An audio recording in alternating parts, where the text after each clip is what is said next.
Good afternoon, everybody. We're going to start today's webinar. I'm Scott, and this is my colleague, Natalie. You want to say hello, Natalie? Yes, I do. It's great to be here with you all.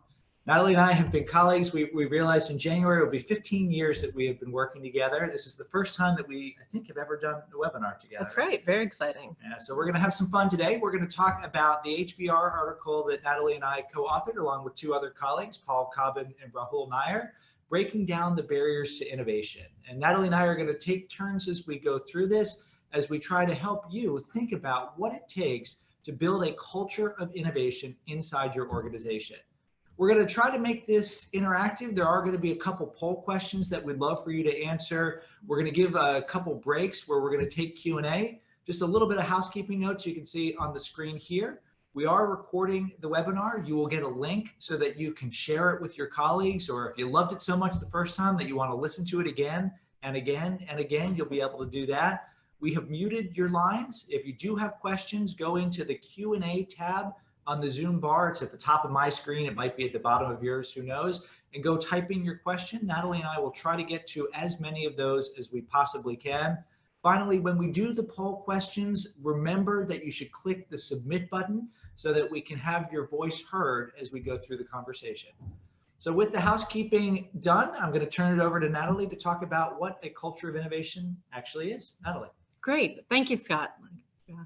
What is a culture of innovation? We always like to start with a common definition, common language. And when we think about it, it really is when the behaviors that drive innovation success come naturally in an organization. And we've identified 5 behaviors. The words might look different, but these are really the 5 behaviors that we've seen enable success with innovation. So I'll just go through each of these one by one. The first being curiosity. And the specific behavior is, are people challenging the status quo? Are they asking, how might we do things differently? The next one is customer obsessed. So relentlessly seeking to understand those jobs to be done of your customers, of your employees, of the partners, or any other key stakeholders, really tapping into that empathy. The third is collaboration and being collaborative. As we all know, innovation happens at the intersections of ideas and perspectives, and this is really critical.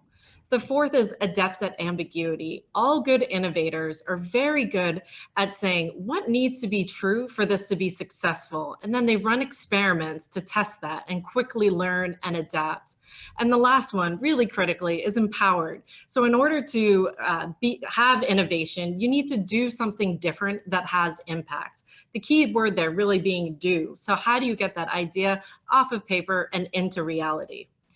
So with that, we'd like to start with our first poll. All right, let's see how well the technology works here. I will be launching the poll.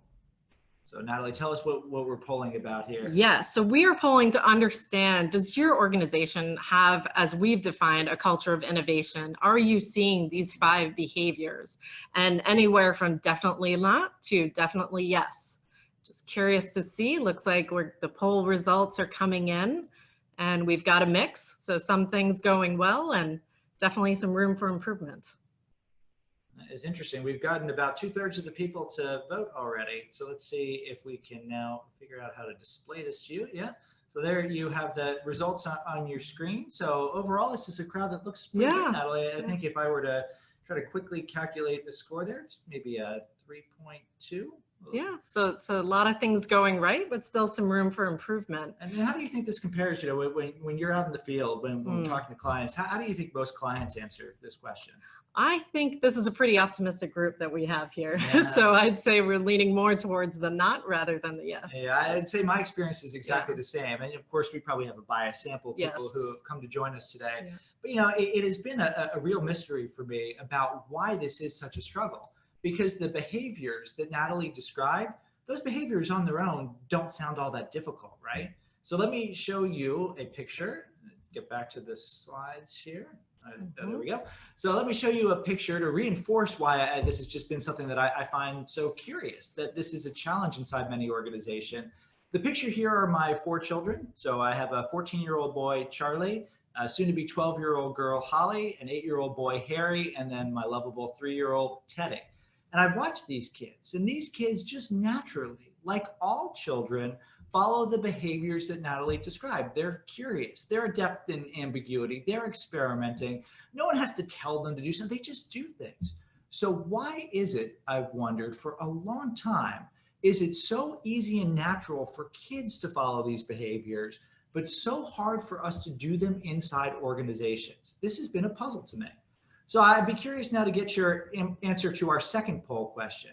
So if you take the assertion that those behaviors are ones that we are born doing, we got to intervene in some way inside organizations to enable those to be habits. So which of the interventions here, and let me launch the second poll before we go back to that picture of Harry, which of these behaviors here would have the biggest impact in improving culture of innovation inside your organization? So we've got 6 choices here. You could more clearly define an innovation strategy. You could communicate that strategy more clearly. You could give your people more time to innovate. You could give them better training so they can follow those behaviors in a more effective way. You can create infrastructure to help amplify the things they're doing, or you can have different rewards and incentives to help to encourage those behaviors. I see results are coming in now, fast and furious again. We've got some votes for everything. The supporting infrastructure is taking the lead. Only one of them has not gotten votes. Wait about 10 more seconds. You are our fast-fingered crowd on voting for these things. I like it. So let's share the results with you. So you can see here that there are a range of different answers. The only answer that no one picked was better training. The number 1 response was stronger supporting infrastructure. Number 2 response was aligning rewards and incentives. I wish it was that easy. I wish there was a silver bullet. I wish there was a single thing that you could do that would encourage and enable these behaviors inside organizations. But you know, we've tried all these things. How many times have we been with clients and we said, let's just give the time, or let's just build the infrastructure, and it doesn't seem to move the needle. Yeah. So here's the puzzle. Again, kids do it naturally. Organizations struggle to do it. The interventions that we're doing aren't working. We start the article by citing some research by McKinsey that shows everybody says innovation is important, but more than 90% of companies, despite all the time, effort, and investment, are still struggling with it. Why is that? I had a click moment a couple of years ago that involves one of my children that taught me at least what is the fundamental issue that you have to address. So let me tell you a little bit about my 8-year-old boy and his story. So here he is. This is my 8-year-old goofball, lovingly known as Happy Harry. Most of the time, Harry is the sort of kid you dream about having. He's curious, he's creative. You met Harry before, right? You would agree with this? Absolutely. It's not just a father's eyes, right? Absolutely. He's the sort of person who you ask him where he's from and you get a really unexpected answer. You see, me, Harry's father, was born in the United States. Joanne, Harry's mother, my wife, was born in the United Kingdom. We live in Singapore. Harry was fully manufactured there in 2011. But when you ask him where he's from, he doesn't say any of those places. Instead, he either says he's from Mars or he's from Harrylandia, a mythical place where, depending on his mood, he's either the king or the god. Natalie, you'll be happy to know that in Harrylandia, there are lots of pigs and watermelons. Excellent. It's a great place to visit. Who knows why? Anyway, Unexpected. so this is the kind of kid Harry is. When he had to draw himself as a superhero in school last year, he didn't draw Iron Man. He didn't draw Spider-Man. He drew himself as Captain Creative. Given what I've described about Happy Harry, you will probably be as surprised as we were to see the letter that I'm about to show you. This letter came from our condo association in Singapore a couple years ago, describing an incident involving our Happy Harry. Here it is. As shared, your children were found vandalizing the flooring at the multi-play court, the basketball court, using some materials. Of course, it's Singapore, it's captured in CCTV footage. This is unacceptable, blah, blah, blah, blah, blah. What actually happened the Sunday in question? What were the materials the kids used, you might wonder? It was chalk. It was a Sunday afternoon and the kids were bored. They said, can we go down to the basketball court and draw a baseball diamond and play baseball? Not only did Dad say, sure, that's fine, if the picture was in higher definition, you would see 3 children and me sitting on the court. When it goes on later to say that our cleaners managed to remove the materials, that's partially true and partially false. The materials were indeed removed, but it wasn't from the cleaners. It was from the rain. Natalie, you've been to Singapore a few times. Does it ever rain in Singapore? Yes, it does. A lot. A lot. 200 days of thunderstorms a year. We could see the clouds coming in. We knew it was going to happen. So think about the lesson that Happy Harry takes from this. He learns that creative expression, even relatively benign creative expression, carries risks. You can get slapped on the wrist. He's then going to go to school. And what does he learn in school? There's a test, and there's a right answer, and there's a wrong answer. He's going to go to work in an organization and learn that there's a way to do things and the wrong way to do things. So imagine now, Happy Harry all grown up. He dreams of being an innovation superhero. He doesn't need his father to tell him that innovation is good. He doesn't need to read about it. He knows in today's fast-changing world, every organization needs to get good at it. So he commits. I will bring Happy Harry back, he says. I will overcome the learned helplessness, the fear. I will go and follow these innovative behaviors. After all, they're innate inside of him. But then he deals with an uncomfortable reality. And the biggest issue you have to face, the biggest enemy stands behind him when he looks in the mirror every day. It is his own organization. Because not only does he have to struggle against himself, he has to fight against the strategies and the structures and the metrics and the systems and the day-to-day processes, all of which reinforce to do what you're currently doing better, all of which inhibit your ability to do something different. The enemy here is institutionalized inertia that borders on an addiction to business as usual. This enemy can be overcome. Natalie, you want to give us an example of someone who has fought down this enemy and won? Absolutely. And for that, we'll go back to Singapore. So one of Singapore's crown jewels is the largest bank in Southeast Asia, DBS. And I had the opportunity to work with them. And as Scott mentioned, they have fought the battle against this institutionalized inertia or business as usual and really won. This is featured in our article, and we have a few stories from there to share with you today. So back in 2009, Piyush Gupta, the CEO of DBS, made a declaration. They set an objective to really move from a stodgy bank to what he called a 27,000 person startup, inspired by the tech giants in Silicon Valley. And the first step in this was to go out and really immerse with these companies and understand what is it that makes a culture of innovation. So yes, there's what's on the walls, there's a well-stocked cafeteria, foosball table, ping pong table. But what they learned is what these companies are very good at doing is saying, this is the behavior that we're looking for and reinforcing that. So DBS came back and they were very intentional about these are the behaviors that we need to see in order to achieve our goal to become a 27,000 person startup. And from the work I did in Singapore, I learned that DBS and Singaporeans in general like to measure and track everything. So there's a lot of great data that we can share here as well. So the 5 behaviors that you see here should look familiar to the ones that I shared earlier, but these are in the DBS language. This is what they were looking for. And we even have cute little cartoons to associate with each of them. So being agile, the behavior is to work together to really deliver value quickly. Curious, having a learning mindset, seeking to grow, learn, question the status quo. As Scott mentioned, something that comes so naturally to us when we're younger, but then all those forces pull us back. Being customer obsessed, really having that empathy. What's the job we're trying to get done? Making decisions with data, not just by the highest paid person's opinion in the room. And then being strategic about running experiments. So I'll share a few examples of experiments they ran, starting with Mojo. So in order to be agile, it really requires collaboration. And what that means is ensuring there's equal share of voice. When you have a meeting, people are able to speak up and share their ideas because that innovation does happen at the intersections.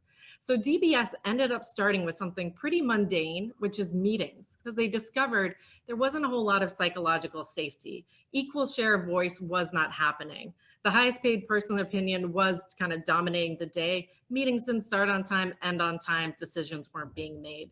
So from the very top, they instituted this bean, and we'll talk more about that in a moment, called Mojo, Meeting Owner Joyful Observer. So in every meeting room, there are little cards, reminders, little cubes that you can toss around that essentially say, here's the rules of engagement for how we have a meeting. Every meeting, and I've joined in on these, and yes, they feel awkward at first, and then it gets more normal, is there's a meeting owner. That's the person responsible for the agenda, the objective. If a decision has to be made, they make sure that happens. And then interestingly, there's another role called the joyful observer. And that's the person who holds the Mo accountable. So if they see that people are distracted, they can call for cell phone Jenga and ask people to pile their phones in the middle of the conference room table, just like you're playing Jenga. They also, at the end of the meeting, provide feedback to the Mo, and it's very public. They say, here's what you did well, and here's what you didn't do. So, and everybody is kind of subjected to this role, and it has led to big improvements. So before they did this, in engagement surveys, about 40% of people felt like there was collaboration in the meetings, and that went up to 90%. They've saved 500,000 hours in employee time by being more efficient with their meetings. And they've even put this, they've made it digital. There's now an app that you can download if you want to use this in your organization. The second one relates to the transformation. As they're moving from really being a bank to being a tech company, there was a massive kind of re-education challenge, and they needed people to be motivated to learn. And they put in place a lot of different experiments to try to encourage people to learn. And one that's been quite successful is what they call their Gandalf Scholarship. So each employee gets 1,000 Singaporean dollars, about $700 US, to spend on something to learn. So it could be an e-course, it could be books, doesn't matter really what it is. There's one requirement, and the requirement is that they share what they learned. They do that in a video and they post it to the intranet.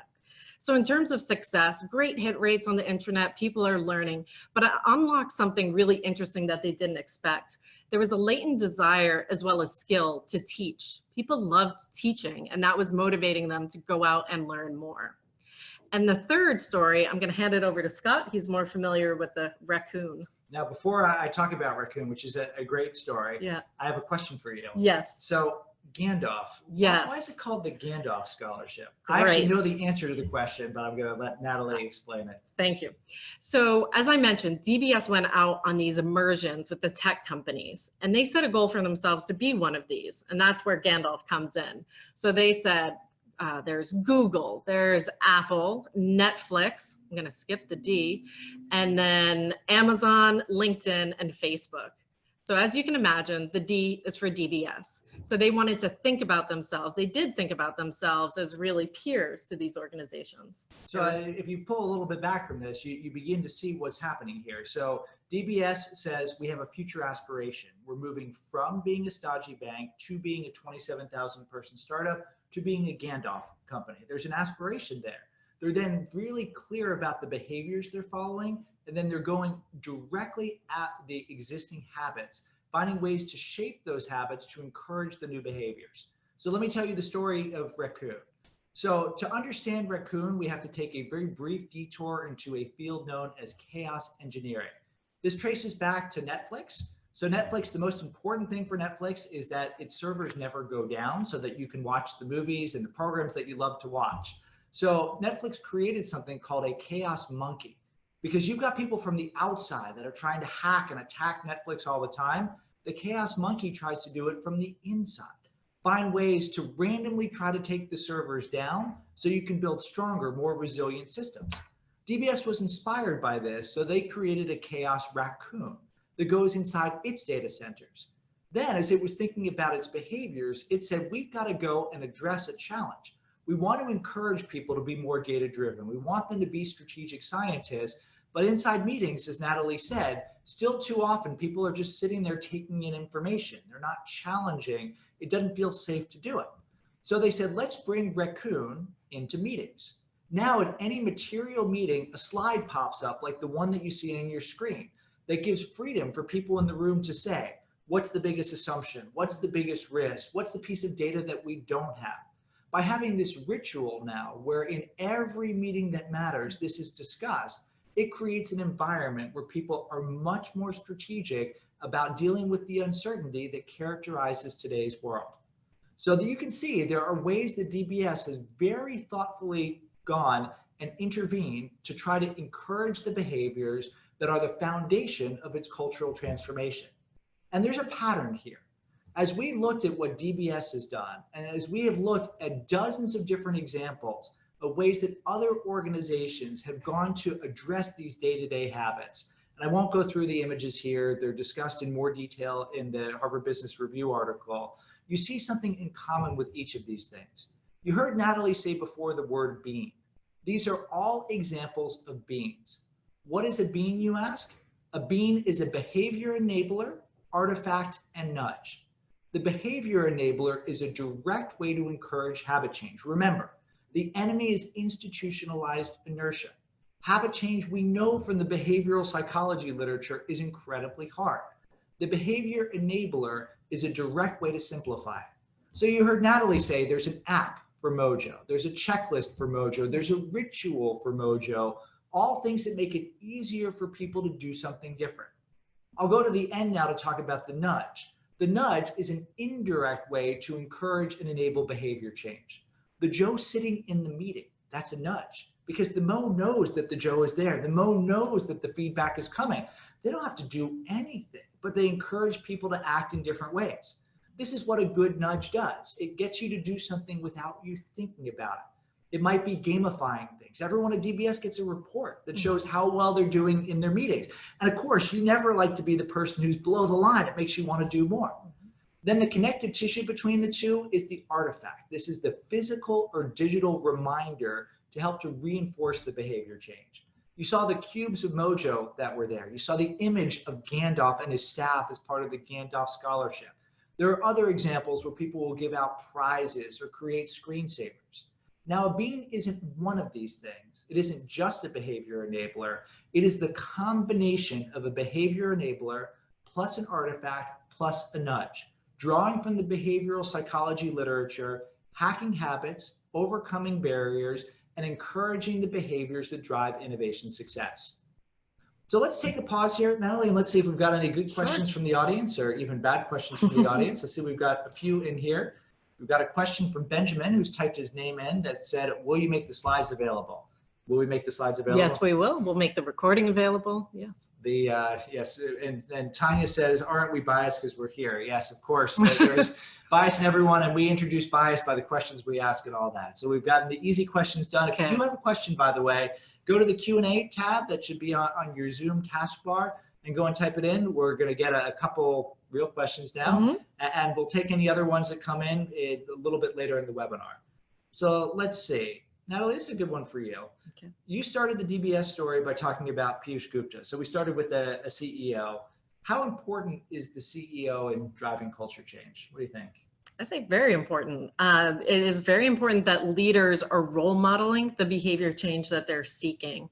And paired with that, the tracking, the measuring, and being relentless about that is also critical. Yeah, I would agree. So the experience that we've seen is if you're really trying to do a cultural transformation that goes across an organization, you need to have a CEO who's playing an active role in it. It's not going to work otherwise. But would you agree that if you're trying to create culture change at a local level, you can do it without the CEO?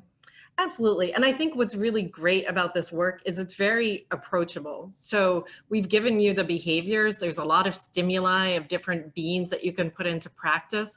And I would say the reward is high and the risk is low. So just get started. Excellent. So then we've got a question that's just come in from Petya. I'm sorry if I mangled your name there. That was my best effort. Can you share a bit about how you handle resistance from the established institution? I'm assuming you get some, especially when you were starting. How do you get trust and all on board? Natalie, you have a starting answer to that? I'd like to think about that one a little bit. Okay, I will give a quick answer. So, I think the principle, Teresa Ambele, the idea of small wins, I think it is a staple of any change effort. So the best way to overcome resistance is by demonstrating. So when we've seen culture change efforts work, there is a very clear effort to track and measure them. So Natalie was able to say that meetings went from 40% of attendees at DBS saying that they could collaborate to 90%. So there's data that suggests this works.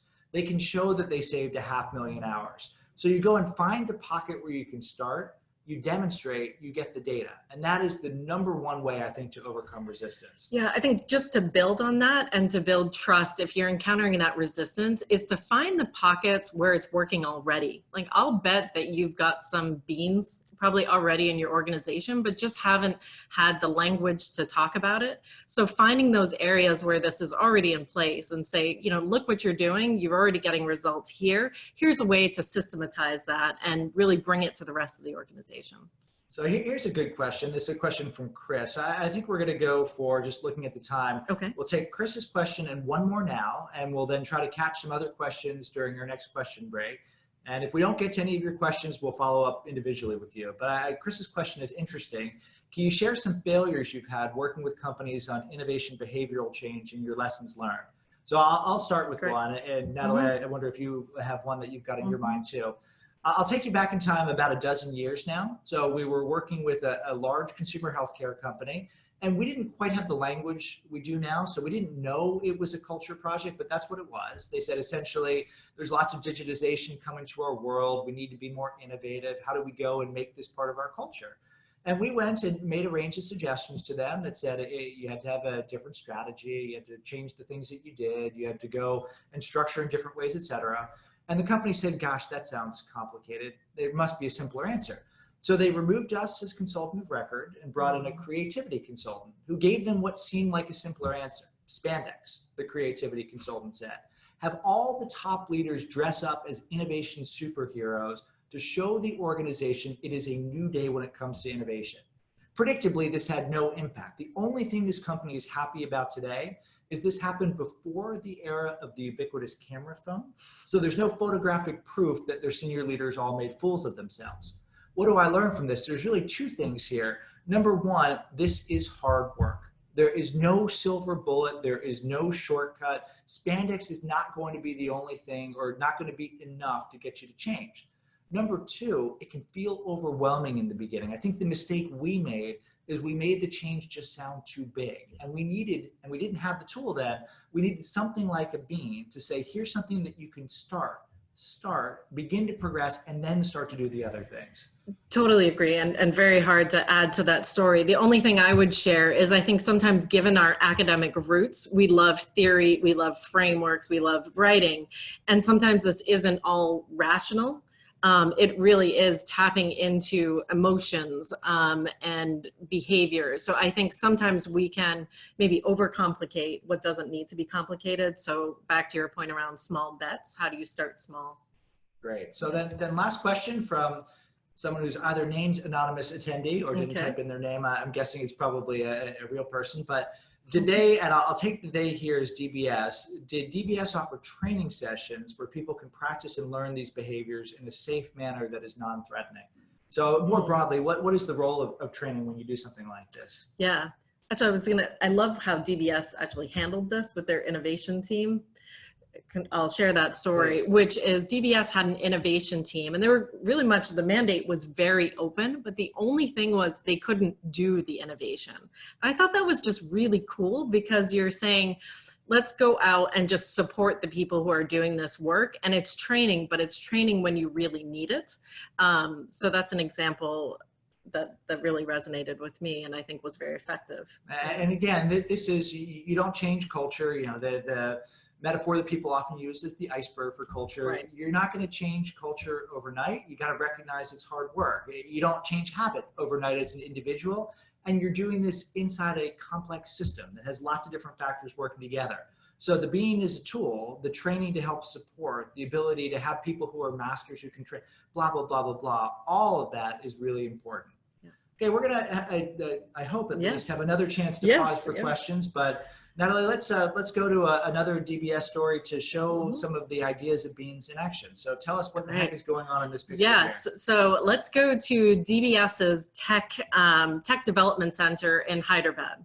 So Paul Cobbin, one of the co-authors in the article, when they built this center, so you have to understand that DBS had traditionally outsourced 80% of their technology. And then they said, we're going to be a tech company and bring that all in-house. Well, that required bringing in new capabilities.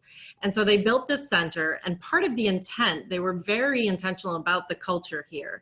And they said, we're going to make really cool office space. We're going to use recruiting practices like Netflix does. And the theory that Paul had is, well, if we can get the culture right here, then we can spread that to the rest of the organization. So that was the question.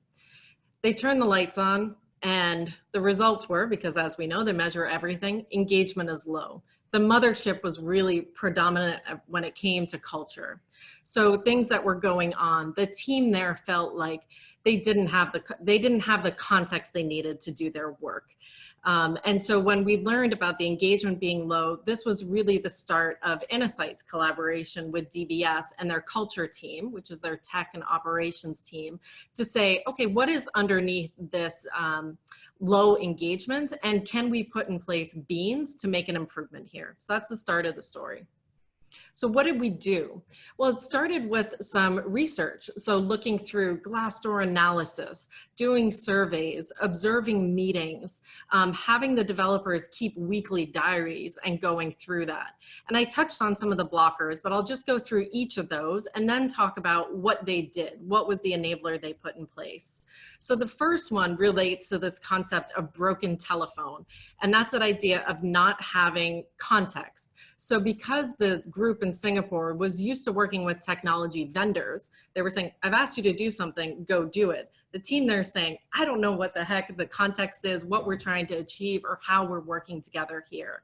And Scott just brought up here a cartoon. To bring some of these blockers to life, we worked with Tom Fishburne, the Markatoonist, to bring some humor to illustrate these blockers and really bring them to life.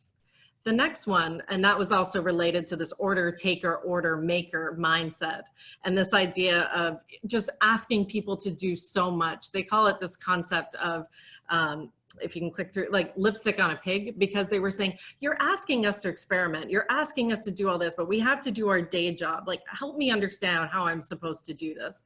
And then the other thing goes back to this concept of psychological safety. People weren't speaking up, didn't know what was on their mind. And this idea of the hippo, the highest paid person's opinion, was making decisions, not data. So, and they were maybe unbeknownstly sort of shaming people when they would speak up. And this cartoon here did not make sense to me at first, but now I understand it because it's a Singaporean context. We at first had a person with a dunce's cap on who felt silly for asking a dumb question. When we shared it with our colleagues in Singapore, they said, what's a dunce cap? And then we explained the concept. They said, oh, here you're asked to go when you're a child, you know, go stand in the corner. And I think it was tug your ears was what they said. While squatting. So While squatting. Singapore is an interesting place. So you have to go in the corner, squat, and tug both your ears. It's a way that you are shamed or scolded when you don't have the right answer in class, or you misbehave in class. Yes.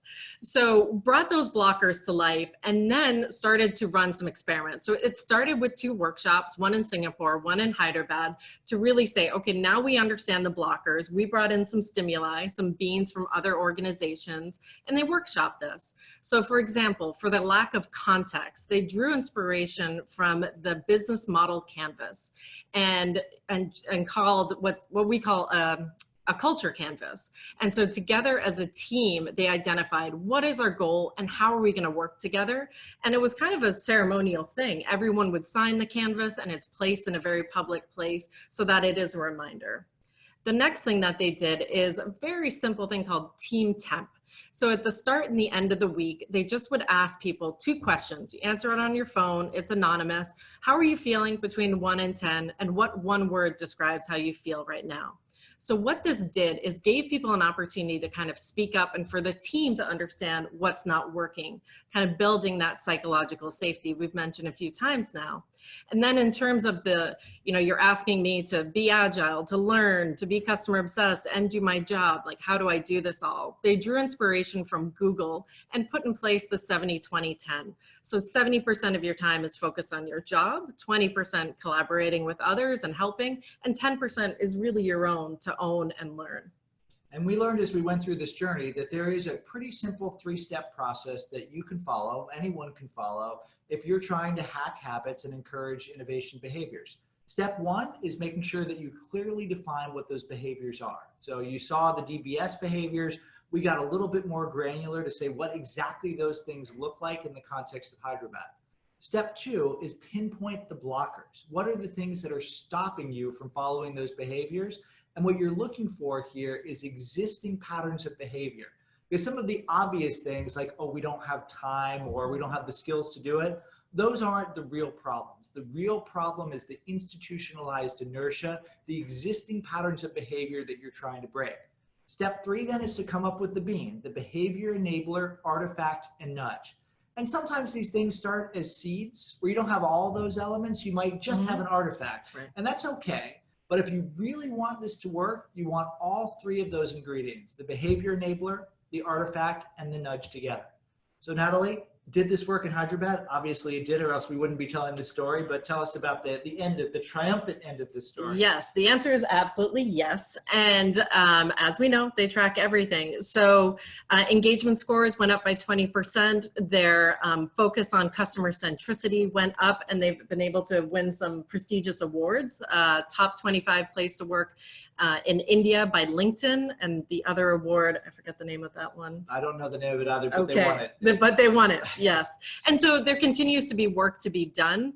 But I think the hypothesis that you can kind of design and intentionally build a culture has been proven. And is this something that you have to be a big 27,000 person organization like DBS to do, or could maybe a 106 person organization like Insight? Do we ever do things like this? We do. Amazing. Amazing. Yes. I even have a slide to show it. Yes. So there's some familiar faces in the slide too. So one of the things that we really understood is we're not collaborating maybe as much as we could. And what's the blocker? What's the reason for that? Well, we're all out traveling, working on project teams, heads down. So we said, well, how can we really build our community, build those connections, and foster more collaboration? So again, the behavior is collaboration. The blocker was we're just not spending time with each other.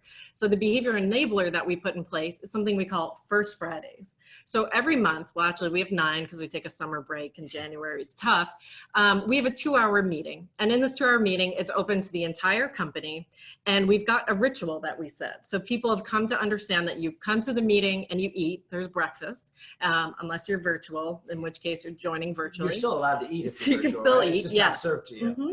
And then you come in the room and we did something, we have a seating chart, like a wedding seating chart, because we're very intentional about let's set up people who typically aren't spending time together. So you come in, you find your seat, we have updates, we share photos, and then we all learn something. We've had many different topics over the year, and then we have a table talk. So there's an opportunity to connect. And we found this to be, just through our own Gallup engagement scores, to be very effective. And on this slide, there's a few photos of different things that we've done. And if we have time, I'll just share one of them. So how to get, one more is good. So how to connect people at a personal level.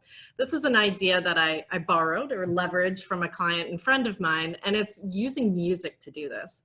So asking people before the meeting to say, please send me your favorite song and artist. And you'd be surprised how stressful that is for people. You don't tell them how they're going to use it. So most people think it's for karaoke. Short answer, it's not. So they send it to you, and then throughout the meeting, or we do this for trainings, we'll just play a short snippet of that song. We'll create a playlist, and people have to guess whose song is that. It's kind of hard to do, but eventually you figure out whose song it is. And then that person just shares, what is it about that song? And there's usually a special memory or kind of a cool story that goes along with it. And it's just a way to accelerate getting to know each other at a human level. So the photos that you have here are from a recent offsite that we did with our partners and associate partners, and the little game that we played to guess everybody's song. And now that playlist is getting circulated. Can people get it on Spotify? Is it a yes, public they playlist? Can. It is a public playlist. But we're not going to say what the name is. If you email us afterwards, maybe we'll let you know. What was my song? Do you remember? Your song was definitely Pearl Jam, the specific song. That's good enough. We'll take it as Pearl Jam. Although there was some debate in our community because there's another member of our leadership team. I've only been to Pearl Jam 16 times. He's been to Pearl Jam, I think, 27 times. Oh, and once together, right? We were at the same concert. Okay. We were physically, not that we had a problem or anything. Yes. He was with his wife and I was with mine. So there you go. Excellent. All right. Well, we're going to take another break here to answer any other questions that have come in. So I see the little red number says there are some new questions that have come in. So let's see. So Mike's got a good question here. Mike Downing, how have you seen these tools methods deployed with a formal innovation methodology and framework? So I'll start, Natalie, perhaps, and you can join after. So you heard us assert at the beginning 5 behaviors. That is our view as we synthesize the work we've done in the field, the research by our colleague Clayton Christensen with Hal Gregerson and Jeff Dyer and the Innovators DNA, et cetera. Other people will have different words for it, they have a different framework for it. It doesn't matter as long as you're clear what you are trying to do. So if your innovation framework says these are the steps that I follow, these are the things that I do, The fundamental question is, are you doing those things? And if you're not doing those things, why not? And how can you encourage them? So I think the thing that is cool about the idea of a bean is you can use it for just about anything. It could be for a culture of collaboration. It could be for a culture of innovation as we've defined it. It could even be for a culture of evil, if that's what you want to do. We don't help our clients do that, of course, other consultants maybe, but not us. So, but it is really a generalizable set of tools that has material impact no matter what you're trying to do. Yeah. I think when we had that insight, it was very big for me that it could be culture of insert whatever it is. And the schematic, the words might look a little bit different, but this is a great starting point. And I think the key takeaway is getting to the behaviors. What is it that you want people to do? And just getting very clear about those. All right, here's a great question from Brent. Okay. Can you share a bean example related to customer obsession, embracing a jobs way of thinking and doing? So do you have a favorite customer obsession related bean? I'll start with mine. You start. Give me a... You look like that was coming back to me, so I'll start with mine. Yeah. So we have collated about 130 things that have at least some of the bean elements. Some of them, as I said before, they're really more seeds where it might just be an artifact or just be a nudge. Some of them are pretty fully formed beans.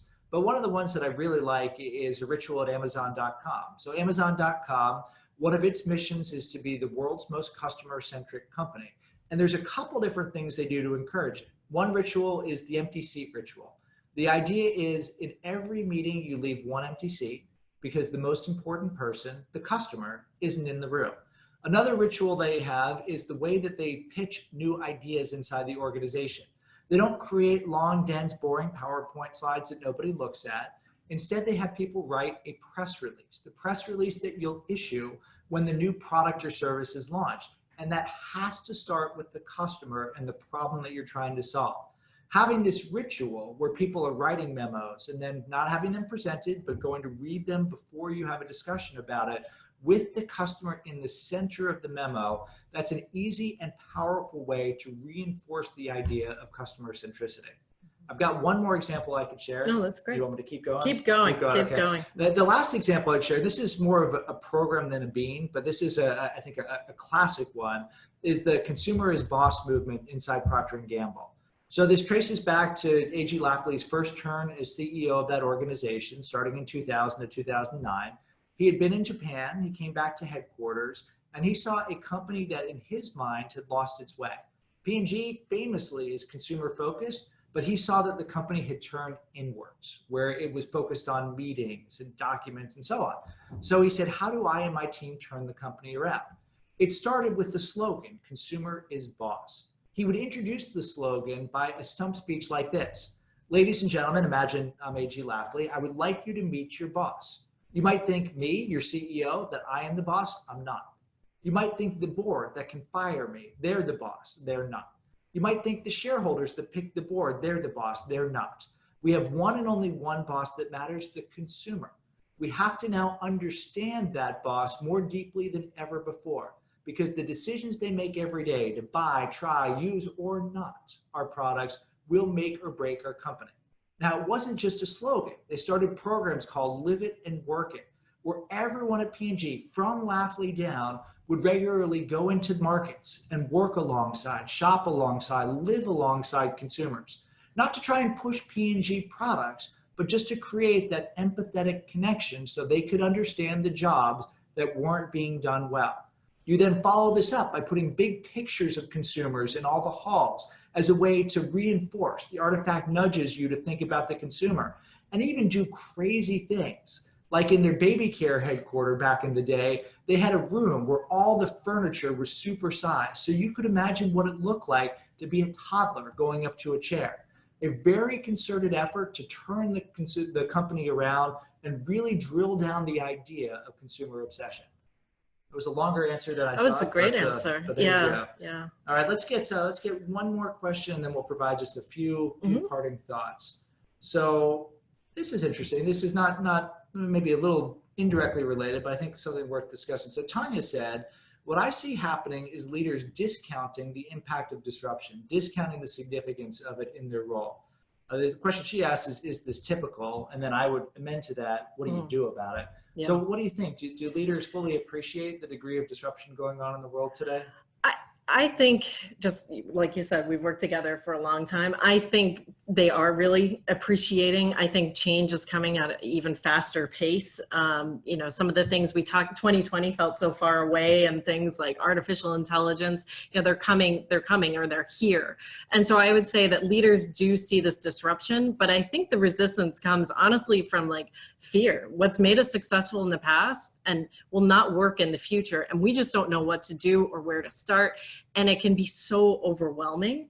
And so that's where I think, back to your point of the small wins, where do you start to find some of these small wins? And even I was thinking back to that question around how to bring in the customer, something very simple by like asking, what job does this solve? So if somebody has an idea, what job are we solving? Are they able to solve it today? You know, is this really better than what they have today? So I think leaders, yes, are seeing the disruption. I think the hesitancy is honestly from fear.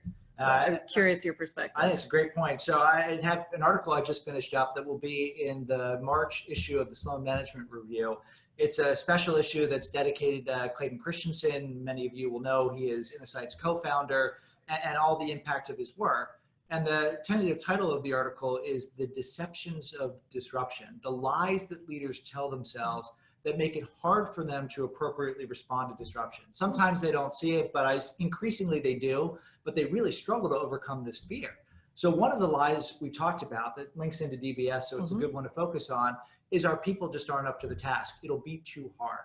We had a couple of years ago, we had a CEO of a big company here in our building in Lexington tell a group of other executives that the only way he could transform his company was to get rid of 80% of his top 100 leaders. As if he didn't do that, his people just didn't have the capabilities to do it. Now, maybe that's true, but imagine how that feels. That's really hard. You lose all this institutional knowledge. Our belief is that the capabilities in many cases are there. So the DBS story. There was a moment a few years ago that changed history for DBS, I think. So they're out doing the things that Natalie talked about. They're trying to go and study other companies, and they're going to visit Netflix. And they're kind of grumbling to Netflix. They're like, yeah, it's great what you do, but it's so easy for you. You just get these young engineers from Silicon Valley, and we've got these old boring bankers. So then what the person said, this is the change history moment. So the average age of our engineers is 40. What's the average age of yours? Turns out it's 40.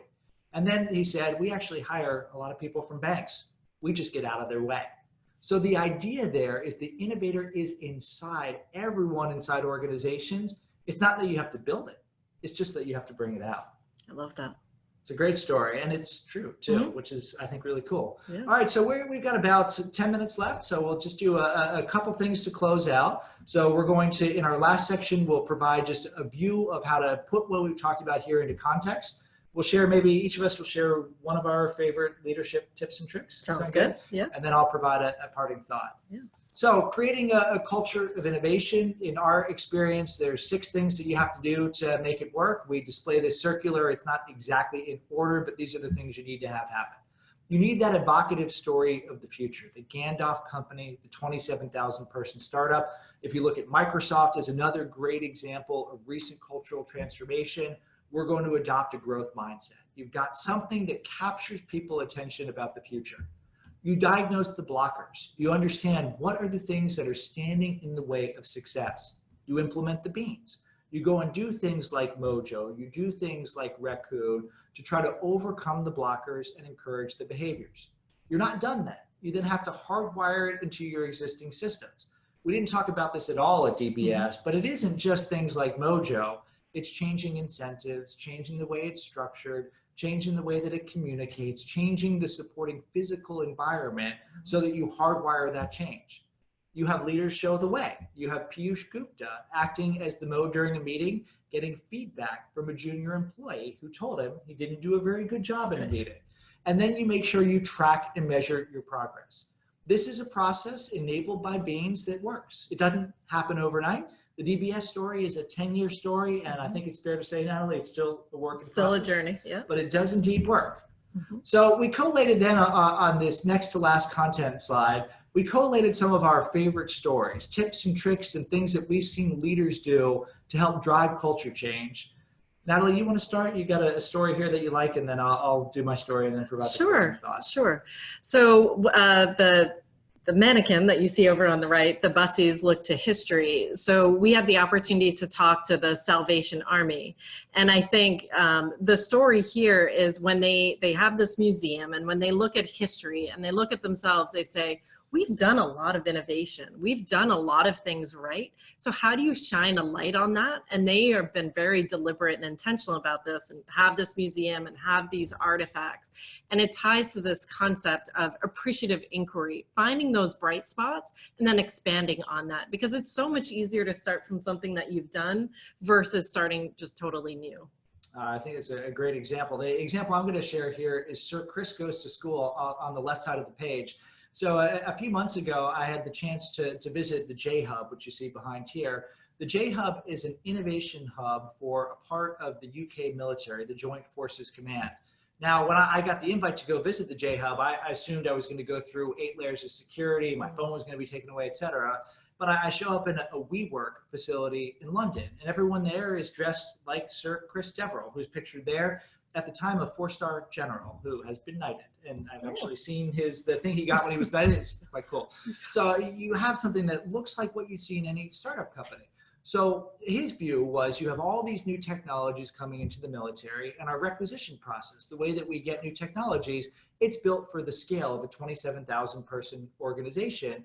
And we just need to be more agile. We need to be quicker. We need to find new ways to experiment with new technologies. The Joint Forces Command, it's an enabling part of the military. It does healthcare, it does IT, and so on. So getting faster ways to get new technology into the hands of users, to soldiers, to people on the front line is a really important part of their mission. So they're doing something different. This is a big, bureaucratic, well-designed organization, but not an innovative one. So what does Chris Deverell do to prepare himself for that? He does something that he thinks no one in the military has ever done before. He went to the London Business School and took a course on innovation. And what he said is, the way that we historically have done it in the military is we think we learn from inside the military, or maybe we bring in some outside consultants, but there's nothing to learn from outside. And he said, when you're doing new things, there's a lot to learn from outside. And think about the signal this sends inside an organization when a 4-star general says, yep, there's something to learn from other people. That is great role modeling of curiosity, and help to inform the design of a really innovative organization inside the Joint Forces. I've got one last slide that I want to show. Natalie, do you have any last words that you'd like to share before I share the last slide and we say goodbye to our great audience? Sure, just in terms of takeaways. And so I think as I've been reflecting on this conversation, kind of 2 thoughts. One is just get started, lead the way, role model the behavior. And I love the story from Netflix, get out of the way too. So if you see these bright spots in your organization, get out of the way appropriately, because you'd be amazed by how much can be done, and bringing in some of this process. And it's pretty simple. This idea, as Scott mentioned, you can start with the enabler, you can start with the artifact or the nudge. The power really comes from having all of them, but find those, start to build those, and just get started and build up some momentum. Fantastic. So the last word that I will have goes back to the picture of my 4 children. As I've watched my children grow up, concurrent with providing advice to lots of large organizations around the globe, a belief that I had has turned into a conviction. I now believe the world's greatest untapped source of energy isn't in the wind, it isn't in the water, it isn't in the sun. It's inside of our large established organizations that are filled with people that once were curious Charlies and hopeful Hollies and happy Harrys and thoughtful Teddys. I view my mission as a parent of these 4 children to make sure they never lose that latent curiosity. I view our mission as advisors to large organizations to help people recapture, harness, and amplify the innovation energy that lies inside their organization. The possibility is there, the potential is there, and when you see it happen, it is an amazing thing. So on behalf of Natalie, thank you very much. We hope you've enjoyed today's webinar. If you have any questions, feedback, or thoughts, please feel free to contact either one of us. Otherwise, thank you and good luck. Thank you, everyone.